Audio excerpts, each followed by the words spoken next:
16 yoshli qiz nima haqida orzu qilish kerak? Chiroyli ko'ylaklar, o'qish, birinchi muhabbat. Lekin mening 16 yoshimda orzu qilish tugul, nafas olishga ham haqqim yo'q edi. Men o'z ota-onam tomonidan o'zimdan 10 yosh katta, mutlaqo notanish odamga sotilgan edim. O'sha qorong'i yotoqxonada uning sovuq qo'llari tanamga tekkanda, mening bolaligim ham, ayolligim ham tiriklayin ko'milganini angladim. Lekin bu mening do'zaximning faqatgina boshlanishi ekan. Assalomu alaykum, qalbining tubida aytilmagan dardi, yig'lanmagan yoshlari bor azizlarim. Hikoyachi Momo kanaliga yana bir bor xush kelibsiz.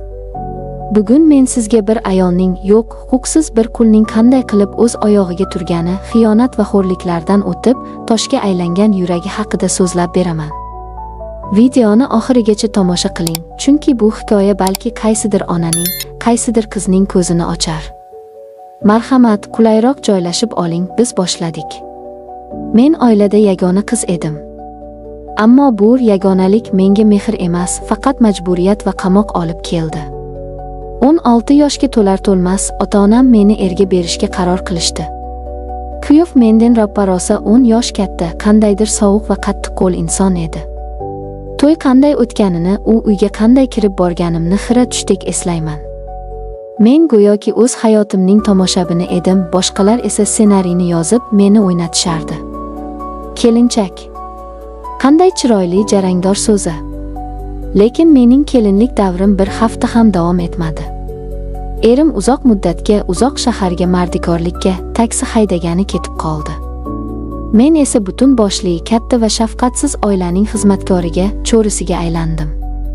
Birinchi kelin bo'lganim uchun uyning butun og'ir yuki mening yelkamga tushdi. Erta tongdan kechgacha tinim bilmasdim. Sigir sog'ish, xamir qorish, non yopish, kir yuvish. Qo'llarim qadoq bo'lib, o'zim esa igna yutgan itdek ozib ketgandim. Eng yomoni charchoq emas, qadrsizlik edi. Qaynonam meni umuman ko'ra olmasdi. Men uning ko'zida faqatgina ishchi kuchi edim. Erim uyga bir, ba'zan 2 oydan keyin qaytardi.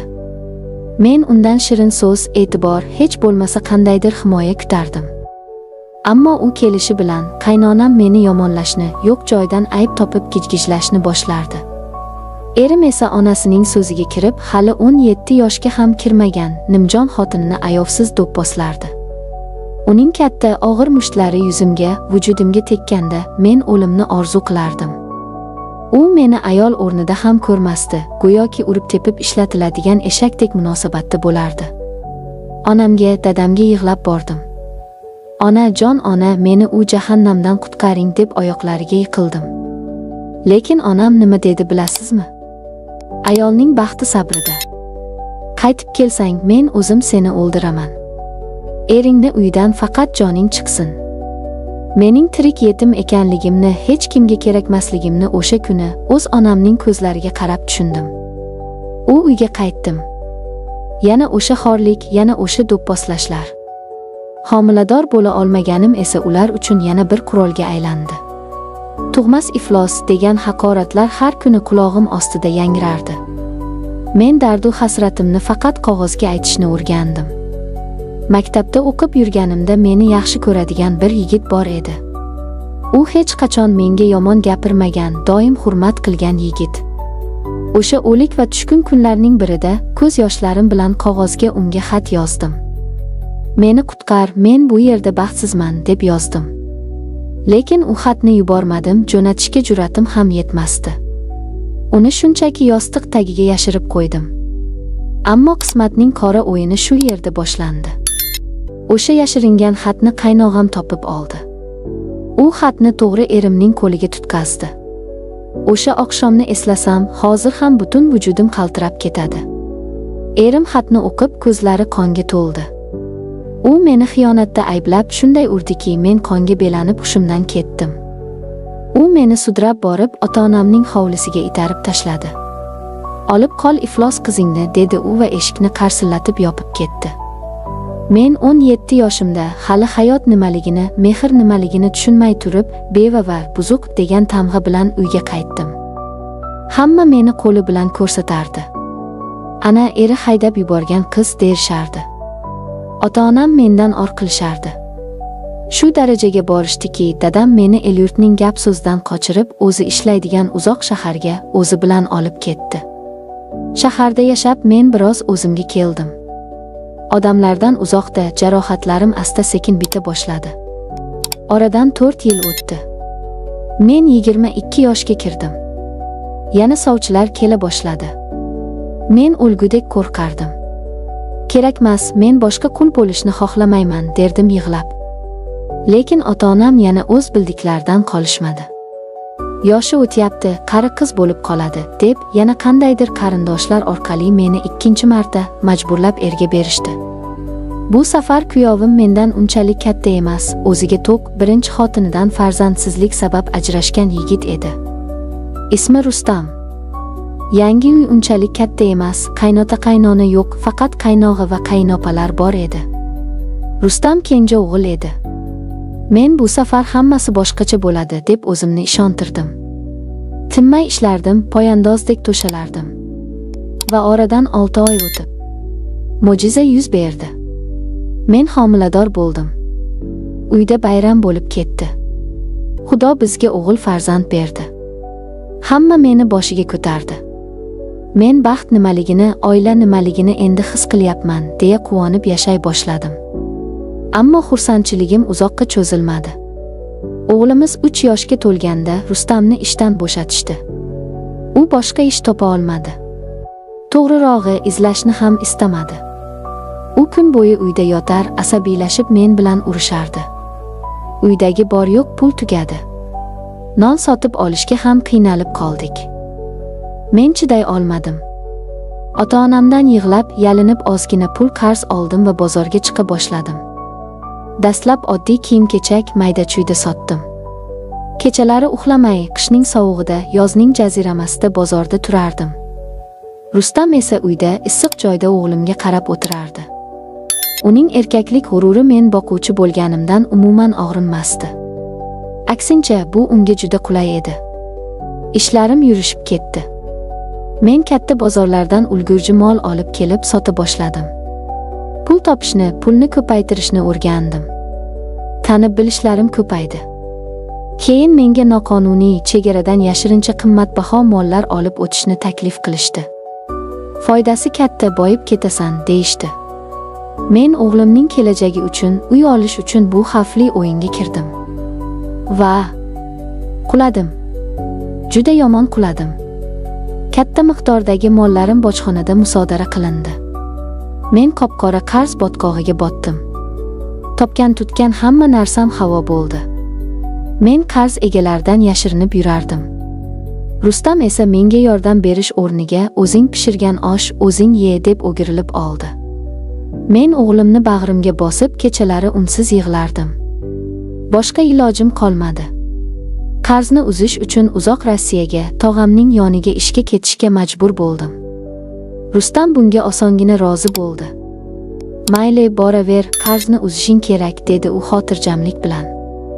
O'z xotinini, bolasining onasini musofir yurtga, og'ir mehnatga kuzatish u uchun oddiy hol edi. Men o'g'limni, o'z yuragimning parchasini qaynonamga va shunga o'xshagan erga tashlab ketishga majbur edim. Aeroportda o'g'limni hidlab jonim uzilayozdi. Rossiyaning sovuq, ayozli kunlari boshlandi. Men u yerda qora mehnat qildim. Farroshlik qildim, muzdek joylarda ishladim. O'g'limni sog'inib kechalari ko'rpani tishlab dodlardim. Tanam og'riqdan zirqirardi, lekin qarzni uzishim kerak degan o'y meni yashashga majbur qilardi. 2 yilda qon tupurib ishlab hamma qarzimdan qutuldim. 3-yili ishlab o'g'limning 7 yoshiga atab katta to'y qilib yubordim. Men o'zimni fido qilib bo'lsa ham oilamni ushlab turibman deb o'ylardim. Ammo O'zbekistonga qaytganimda meni uyda nima kutayotganini bilsangiz edi.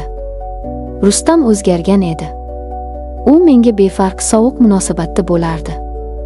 U mening Rossiyadan yuborgan pullarimga yaxshigina o'rganib ishlash haqida butunlay unutgandi.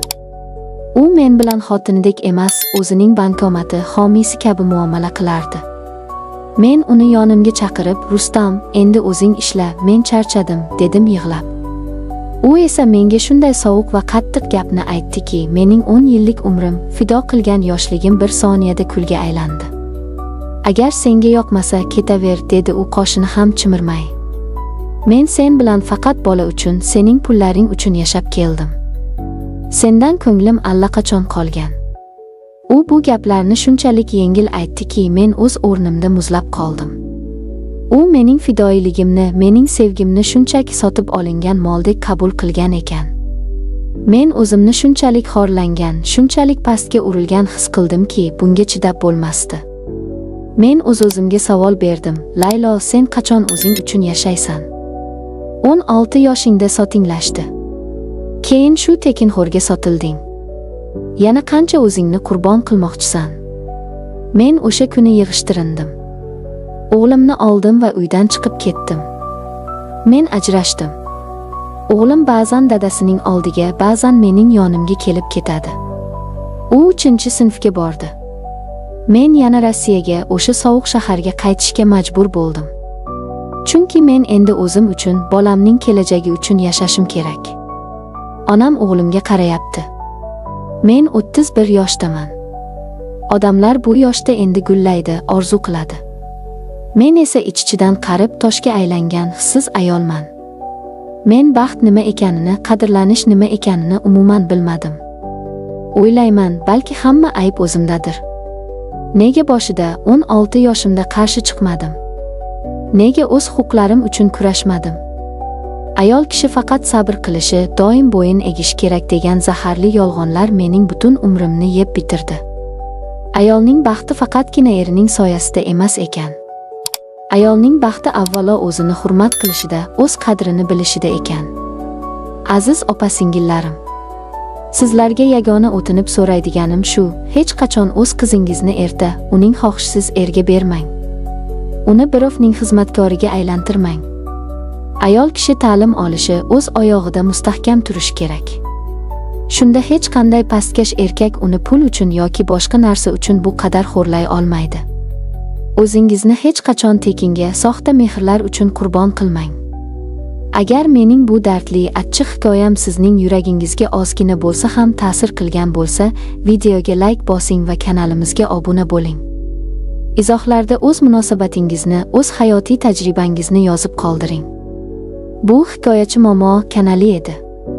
Hech qachon o'zligingizni yo'qotmang.